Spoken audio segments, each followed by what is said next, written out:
Hi, my name is Joel Belante, doctoral student at Northeastern University's Doctor of Law and Policy program.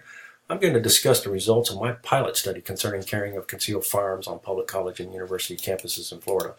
Currently, there are 5 states that statutorily allow for the concealed carry of firearms on college and university campuses, and these states are highlighted in red.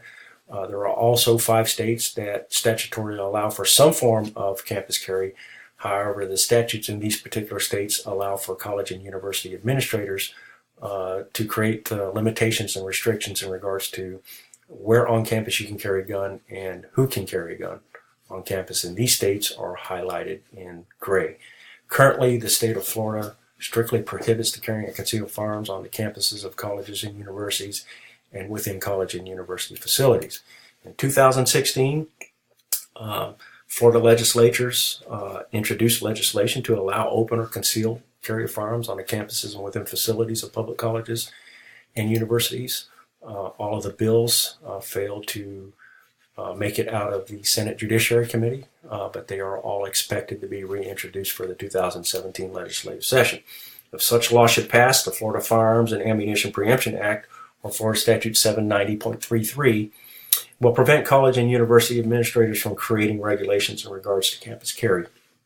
In fact, college and administrators are exposed to severe penalties to include removal from office if they violate this particular statute.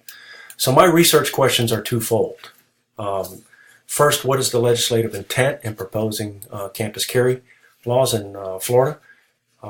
And secondly, I want to know what kind of evidence and information are used to inform the legislature to assist them in their decision to support campus carry in Florida.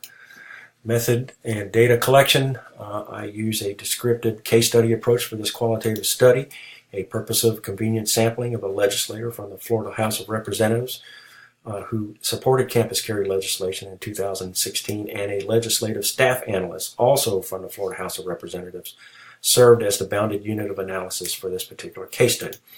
I conducted semi-structured interviews with each of them, and since their involvement in the legislative process differs, I created 2 sets of questions directed at their particular involvement.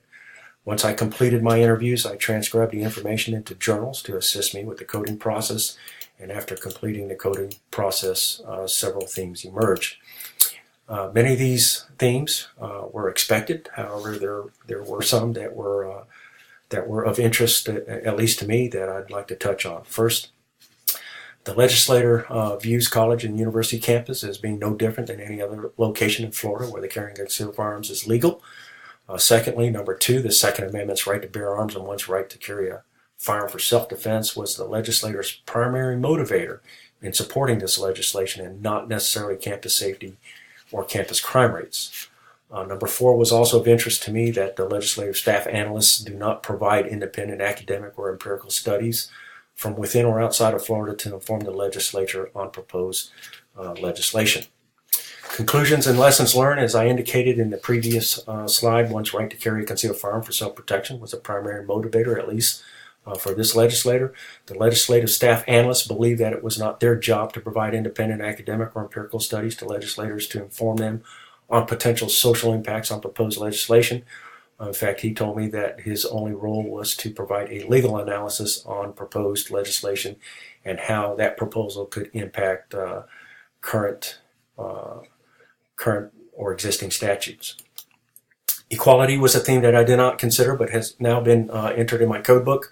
Equality relates to who's allowed to carry and who's not. In Florida, you must be 21 years of age in order to receive a concealed carry permit. That essentially cuts out freshmen and sophomores. So there was a discussion in regards to the fairness in the application of this law in regards to which students can carry and which ones can't.